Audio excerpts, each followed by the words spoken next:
Oke, Talita sudah masuk. Oke, assalamualaikum warahmatullahi wabarakatuh. Waalaikumsalam. Waalaikumsalam. Oke, Waalaikumsalam warahmatullahi wabarakatuh. Waalaikumsalam warahmatullahi wabarakatuh. Selamat datang, Amir Rojak. Dulu. Rojak, selamat datang. Ya, Dani Ananda, selamat datang. Abdul Linknya Rojak, mana? Abdul Rojak, silakan memperkenalkan diri. Nanti saya perkenalkan Abdul Rojak siapa. Kita akan diskusi dengan narasumber. Sekarang fungsinya hanya sebagai moderator. Oke, moderator ya. Ya. Nanti saya akan menyampaikan bintang tamu yang namanya atau jut narasumber di sebuah production house terbesar di Banten atau di Kota Serang lah. Kota Serang, Pandeglang, Lebak mah terbesar. Ya. Namanya Abdul Rojak. Ya, bener Kang. Selamat datang, Kang Abdul Rojak. Assalamualaikum warahmatullahi Ya, wabarakatuh. selamat sore Pak Dokter. Ya. Sehat Kang? Lagi di mana, Pak Ojak? Ini lagi produksi nih Kang. Ada live talk show. Live talk show. Teman-teman di bawah. Tema apa? Temanya apa? Pak Abdul Rojak. Silakan. Temanya itu dampak corona untuk UMKM di Provinsi Banten. Narasumbernya siapa? Narasumber itu pelaku UMKM. Dia selaku koordinator UMKM juga di Banten. Oke. Ojak, silakan sebelum kita lanjut perkuliahan ini sudah dibuka. Saya ingin cerita dari Ojak, background Ojak itu dari mana? Sehingga production home beberapa program yang berhubungan dengan marketing, terutama penjualan secara maksud saya bagaimana menjual produk itu dengan visual. Ya, misalnya ada sebuah perusahaan bersama untuk membuat sebuah desain produksi visual. Silakan Ojak, kunci diceritakannya. Jadi maksudnya struktur produksi program ya Kang ya? Bukan, persisnya kayak gitu. Backgroundnya Ojak siapa? Teman-teman. Oke, siap. Betul. Oke. Sebelumnya. Oke, betul.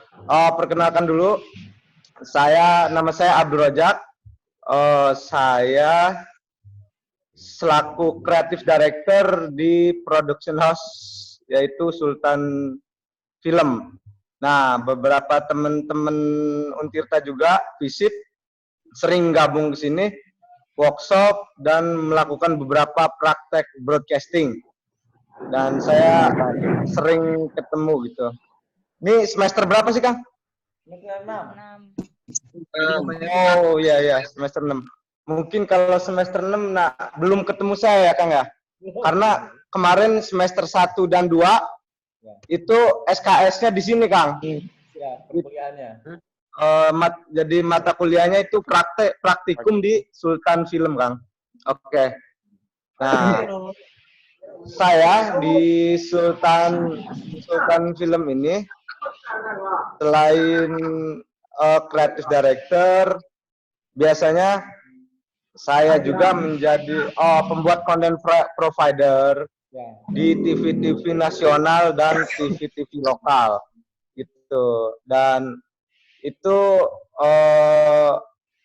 lumayan lah konten-kontennya nasional itu udah bisa secara kualitas gitu, bisa dibandingkan lah dengan PH-PH di Jakarta. Begitupun kita udah ada sudah ada cabang Sultan Film di Jakarta, Kang. Mungkin lebih kurangnya itu sih, Kang. Oke, baik. Sejarah beberapa Sultan Film sebagai agensi iklan atau sebagai tim produksi untuk video audiovisual ini sejak kapan? Kalau saya itu dari 2012, Kang. Kalau saya. Tapi Sultan TV berdiri itu sejak 2009-an lah, Kang. Kalau saya 2012.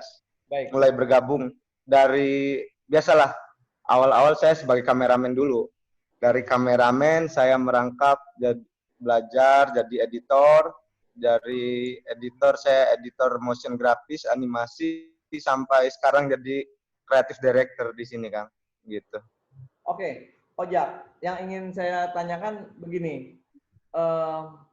Salah satunya adalah dalam tema kita ini, dalam bisnis audiovisual, itu perusahaan swasta harus berhubungan dengan sebuah agensi dalam membuat sebuah karya audiovisual, apakah itu misalnya feature, apakah itu misalnya iklan, apakah itu misalnya motion grafis ya, motion grafis atau apapun yang dibentuk secara audiovisual.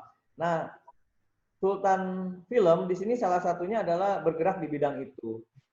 Apa yang pernah diproduksi oleh Sultan Film dalam kerjasama dengan sektor swasta di Jakarta ataupun di Banten atau di Indonesia?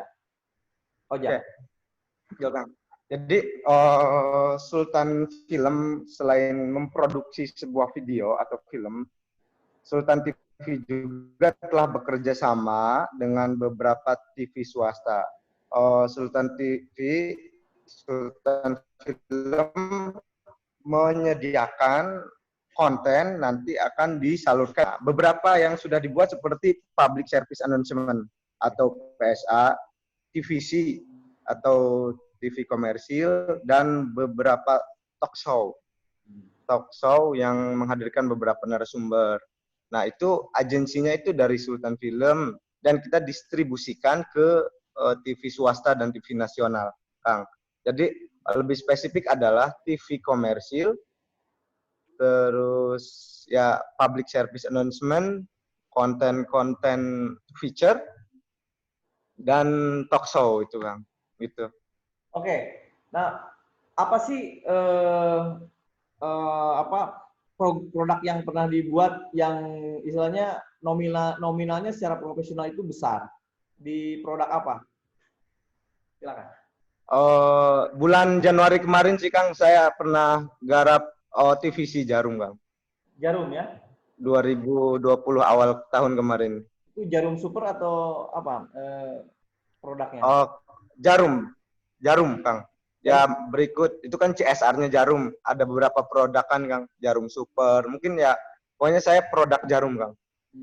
Tidak lebih spesifik ke rokoknya, Kang. Gitu. Full itu Jarum. Nah, itu gitu. seperti apa? Karena Jarum itu ada banyak lagi beberapa produknya, Kang. Itu di Kudus ya? Gitu. Dalam bentuk feature atau? Jawa, Kang. Jawa. Kalau Kudus itu pusatnya, Kang. Kalau itu Kudus itu pusatnya Jarum ya. Lebih persisnya di Jawa itu ada banyak sekali beberapa cabang sih, Kang. Baik. Tapi terpusat di Kudus, Kang. Oke, nah. Nah, itu secara berapa episode dan nominal? Secara produksi itu berapa? Oh, ini financial ya, Kang, ya. Bisa kalau secara income untuk income untuk kantor, Kang, ya. All in gitu, itu bisa di atas. Ini saya tidak spesifik, tapi secara kisaran ya, Kang, ya. Itu bisa di atas 200 lah, Kang. Di atas 200 juta. Ya, itu dalam produksi berapa? Di atas. Itu kita sampai produksi utuh dari produksi sampai dengan pasca produksi itu bisa habiskan 1 bulan lah, Kang. 1 bulan lebih lah. 200 juta, ya. Itu ada. Nah, sekarang kita tanya jawab dengan para mahasiswa. 1 bulan 200 juta. Dari Ripda, Prima, Tinasya, ada yang ditanyakan dari para mahasiswa di Markom ini. Siapa yang akan bertanya? Silakan. Vidi Pangestu, selamat datang. Rija, selamat datang. Silakan, yang bertanya langsung saja. Dibuka mute-nya. Iqwa mungkin akan bertanya. Silakan pada Ojak langsung. Selaku manajer dari Sultan agensi ya di bidang periklanan ini. Ini terbesar ya. Sebulan 200 juta. Ya, boleh main lah kita ngobrol di sini, Kang. Iya, betul. Teman-teman, biar kita workshopnya nanti setelah corona berlalu. Iya. Benar, benar, benar. Betul. Ada yang bertanya silakan. Corona akan berlalu, Pak. Oke, silakan yang Betul. siapa? Pasti berlalu. Bisa nanya Pak. Sudah 25 orang, 27 partisipan di sini. Siapa yang akan bertanya? Silakan. Saya Pak. Oke, silakan langsung aja. Ricky. Ya, ya Pak. Jadi mungkin gini, kan tadi pengalaman PVC ya. Kayak misalnya kita coba ngebuat tim agensi gitu, digital agensi atau production house. Nah, bagaimana sih misalnya cara nge-guide klien gitu supaya punya job untuk TVC gitu. Misalnya untuk ngedap ke arah situ itu harus kemana gitu, linknya harus kayak gimana segala macam itu sih. Oke. Kan kalau misalnya kayak gitu kan di Jakarta Selatan kan udah banyak banget ya agensi-agensi iklan kayak gitu. Nah, Oke. Silakan. Dia mau lanjut dulu Kang apa langsung dijawab? Langsung jawab aja. Saya ngambil minum dulu. Saya silakan Ojak bicara. Saya mau ngeteh dulu. Ya. Jadi nih begini teman-teman. Itu adalah bagian dari strategi marketing. Tadi siapa sih yang nanya? Namanya siapa tadi yang nanya? Ricky. Ricky. Oh, saya- Ricky. Betul, Ricky. Silakan, Jak. Ricky Winata. Ya. Setiawan. Oh, nah. Jadi itu bagian dari strategi marketing. Itu yang pertama adalah networking, teman-teman. Jadi clue strategi atau kiat-kiat untuk melancarkan bisnis broadcasting itu adalah networking. Itu yang pertama. Yang kedua adalah dummy atau karya yang sudah kita lakukan. Ada dummy-nya dulu dari hasil videonya itu. Jadi networking, yang pertama itu networking, yang kedua adalah tadi dummy atau hasil karya, yang ketiga adalah menjamin tertib administrasi. Nah, itu yang pasti itu menurut saya. Nah, dan ketiga-tiganya itu sudah dilakukan dengan kita. Yang pertama dari networking itu sebelum kita proyeksi terhadap klien, sudah pasti itu ada kita dikenal melalui si A atau si B, si C. Itu sudah pasti. Karena saya yakin memelihara, mungkin Pak dosen lebih paham lah, memelihara networking itu lebih penting gitu daripada sekedar karya yang bagus tapi tidak ada pendistribusian itu. Nah, kenapa itu yang pertama networking. Yang kedua, itu kenapa harus ada dummy atau hasil video yang sudah ada? Ya pasti orang itu kan pengen lihat dulu. Itu kan kita menggait klien itu enggak sekedar kita sudah ada gitu, tapi kita memiliki karya untuk dijadikan sampling kepada klien. Tuh. Yang ketiga ya tadi itu, tertib administrasi, menjamin bahwasannya administrasi itu tertib gitu kan, kita didasari payung hukum yang jelas gitu. Paling itu sih. Kang siapa tadi? Paling itu. Oke, Ojak, terima Ya, kasih. Pak dosen paling kayak gitu. Berarti kiatnya ada 3 substansi itu ya. Yang penting di luar yang lain-lain gitu. Pasti ada yang lain-lainnya. Dari mulai equipment ya, penting juga itu. Tapi itu equipment adalah hal-hal yang sekunder, Kang. Menurut saya equipment itu hal-hal yang sekunder gitu. Yang paling primernya itu, yang paling vokal itu 3 tadi. Networking, yang kedua sampling karya kita atau video kita, yang ketiga tertib administrasi. Itu sih. Nah, insya Allah tuh klien datang ke kita. Dan branding, jangan lupa branding. Itu kita terus aja promo branding, jangan sampai berhenti. Itu sih Kang, ada 4 substansi itu yang sangat penting. Oke, terima kasih Ojak. Nah, dari selain itu mungkin Dian Aropa ingin bertanya tentang bagaimana sih misalnya tentang bisnis proyek dalam audiovisual ini, karena persaingan tadi ketat katanya. Lalu yang terpenting adalah tertib administratif ya ketika berhubungan dengan klien. Mungkin dari segi kreativitas ingin bertanya siapa? Yang ingin menyampaikan pertanyaan silakan dalam perkuliahan kedua setelah UTS ini atau pasca UTS silakan dari mahasiswa yang lain silakan langsung jawab saja bertanya audionya. Ojak masih bisa akan menjawab. Ini sudah ada berapa partisipan? Sekitar masih stay tune Kang saya. Okay. Saya inilah sharing ke teman-teman pasti. Tentang teknik produksi karena sekarang kan era digital ya. Marketing production itu udah tidak lagi analog ya dalam produksi, semuanya serba digital. Mungkin dari segi kreativitas ada yang mau bertanya silakan. Siapa? Prima? Sebagai mahasiswa tamu dari Universitas Haluleo.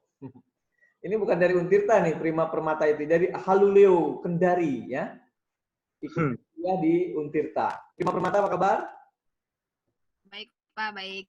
Kendari, suasana Kendari bagaimana? Apakah masih Suasana di sini enak, Pak, enak. Enak ya?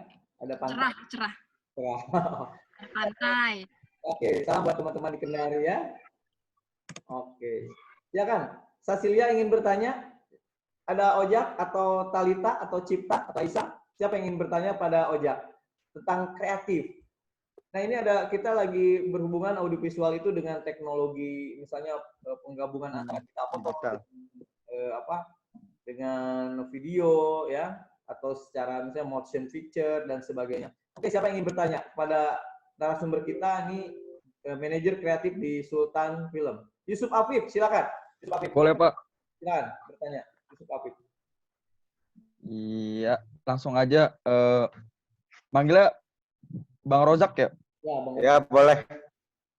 Oke, Bang mau tanya, kalau kan udah banyak kan yang entah project atau sebagai portofolio dari Sultan Film ini, apakah saya dan teman-teman bisa melihat itu semua gitu? Apakah di-share di halaman YouTube atau ada web tersendiri? Oke. Nah, ada. Oke, dijawab, Bang.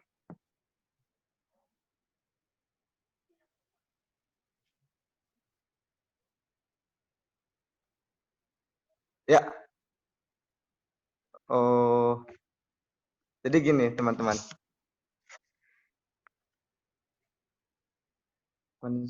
Kang. Jadi gini. Ini antara proyeksi secara komersil. Kang, saya klasifikasikan dulu ya, Kang ya. Biar teman-teman lebih paham juga. Itu. Ada proyeksi komersil dan ada proyeksi kepentingan untuk konvensional. Ya. Nah, yang sedang berjalan sekarang ini adalah proyeksi konvensional seperti kita ada live streaming, talk show, dan program-program feature. Teman-teman bisa kunjungi official Facebook, YouTube, dan Twitter-nya sultantv.co. Nah, di situ ada beberapa feature, program kita semua ada di situ. Nah, itu untuk proyeksi konvensional. Sifatnya konvensional. Itu adalah bentuk dari sebuah TV digital. Kayak itu. Nah, yang kedua, bisa dilihat nggak hasil karya-karya Sultan Film? Ada di YouTube. Banyak sekali. Bisa di sultantv.com, YouTube-nya di save aja, channel YouTube-nya sultantv.com atau Sultan Film. Itu official channel YouTube kita. Gimana, teman-teman?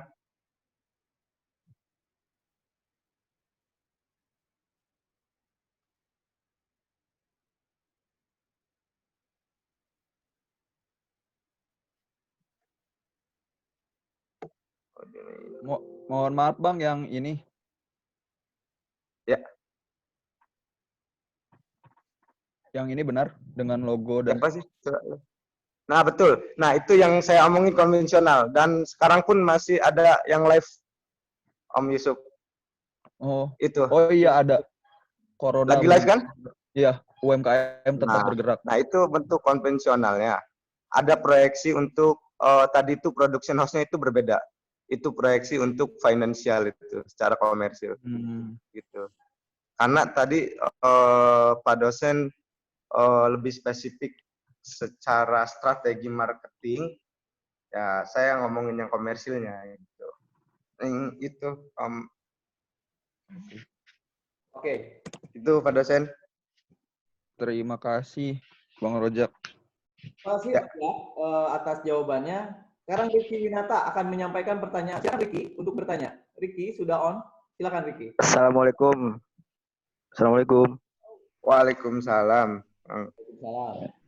Apa kabar Bang Rojak? Alhamdulillah baik, Kang. Jadi langsung nanya aja mungkin ya. Silakan. Ya, boleh langsung aja.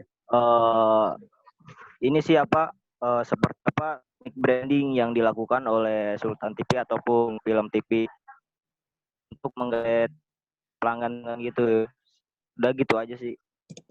Oke. Nah, ini strategi marketing lagi ya, Pak dosen. Betul. Iya. Strategi marketing atau apa? Langsung dijawab ya. Silakan ya. Silakan. Nah, begini. Di sekarang itu era digital, kita diberikan akses yang semudah-mudahnya untuk melakukan promo atau branding.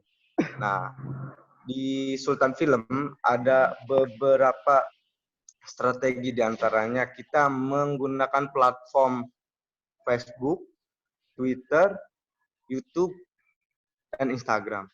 Nah, strategi di media sosial biasanya kita berbayar. Berbayarnya ke siapa ya? Tadi itu ke Facebook. Nah, untuk apa? Untuk mempromosikan konten-konten yang ada di kita. Itu biasanya kayak gitu.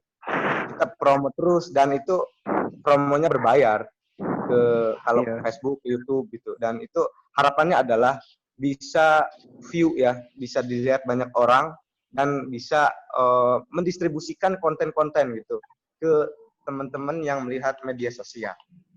Itu. Nah, selain itu tadi itu selain di media sosial kita promo itu yang pasti networking sih. Dari teman ke teman, dari komunitas, dari secara oral aja. Di luar itu ya. Nah, tapi di era digital lebih mudah. Aksesnya juga sangat mudah lah. Nah, itu menurut saya paling efektif di situ platform media sosial yang tadi saya sebutkan. Gitu. Dan insya Allah menurut saya teman-teman kalau mencoba sekarang sudah banyak sekali wadah ya. Nah, banyak sekali wadah gitu. Teman-teman buat konten, ekspor konten. Jadi teman-teman saya yakin dari semuanya ini pasti sudah memiliki karya gitu, karya baik bentuk apapun itu, mau video, foto, desain dan lain-lain. Nah, sekarang sangat mudah sekali di Twitter itu sebagai wadah teman-teman, di YouTube, di Facebook. Nah, kalau saya kan berbasis promo ya, berbayar. Kalau teman-teman ya tingkatkan interaksi secara manual saja dengan ya follow sebanyak-banyaknya orang, berharap fallback ke kita gitu kan di Facebook, di Twitter maupun di YouTube. Nah, itu sih menurut saya Om Yudi.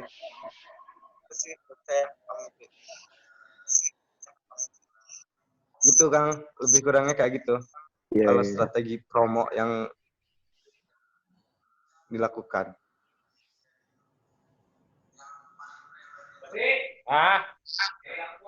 Oke. Lagi kuliah. Ajak, terima kasih. Selanjutnya ada apa lagi dari teman-teman yang lain? Silakan. Tinasya misalnya, Ricky, Beliani. Oke, silakan Hersani atau mau hadir di sini. Oke, silakan bertanya. Waktu masih tinggal 4 menit lagi. Mungkin nanti kita akan lanjutkan di sesi kedua. Yang waktu masih jam 5.10. Nanti kita lanjutkan lagi. Kita off, break. Nanti kita langsung upload lagi masuk kalian. Oke nih, ini sudah 1 partisipan. Ada pertanyaan nih. Ojak, ini gini nih. Ya. Apakah iklan pernah produksi iklan misalnya 30 detik atau 1 menit gitu? Pasti itu Kang. Itu pasti menjadi tolak ukur dari harga sih Kang. Panjang durasi juga. Kuliah online. Untuk 30 Facebook. 1 menit itu biasa budgetnya berapa untuk iklan misalnya dalam bentuk iklan yang naratif biaya Ya. harganya. Sebetulnya begini Pak dosen, dalam produksi itu banyak klasifikasinya ya. Kita kepentingan klien ini apa? Video profil, TV komersil, atau PSA. Kalau video profil itu kan secara budgeting itu bisa saja durasi yang 30 detik TVC itu setara dengan harga profil video gitu. Karena apa? Mungkin dari tingkat konten, kesulitan konten yang kita temukan itu. Nah, bahkan sekarang di era sekarang ini durasi pendek itu lebih mahal Pak dosen dibandingkan durasi yang panjang. Karena apa? Karena kita berjibaku dengan ide yang sangat banyak gitu, tapi dituangkan dalam durasi yang sangat pendek. Nah, itu menghimpun konten-konten yang banyak sekali dengan durasi yang pendek. Nah, yang menjadi tolak ukur adalah tadi itu tingkat kesulitan. Nah, mungkin teman-teman bertanya, kalau audiovisual itu kesulitannya di mana? Yang pertama sport sih. Yang pertama sport. Itu bisa jadi ya tolak ukur keuangan juga. Akomodasi ke Jawa, posisi kita di Jakarta. Itu jadi walaupun durasinya 30 detik, kalau kita harus syuting di Jawa itu akan biaya besar. Gitu sih. Nah, itu akomodasi, terus transport dan kru ya, Kang, ya, manajemen kru juga dihitung gitu. Kalau sekarang kan durasi pendek, intinya kan durasi pendek bukan jadi tolak ukur menjadi budget murah juga gitu, Pak dosen. Gitu. Oke, terima kasih Ojak. Nah, untuk kreatif, apa sih yang kunci dari suatu produk agar bisa berhasil diminati oleh klien itu senang dan juga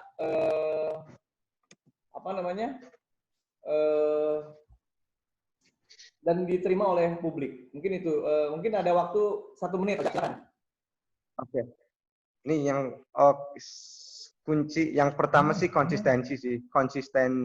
Konsistensi menjadi identitas video itu yang penting. Jadi kita udah punya identitas video bahwasanya Sultan Film memiliki identitas video. Apa identitasnya ya? Bagus gitu. Dia punya ciri khas. Dia punya hal yang menjadi video itu identik. Nah, syukur-syukur nanti selain Sultan, teman-teman di sini ada mengidentikan video itu bagus gitu. Punya identitas, Kang, identitas video. Dan itu akan menjadi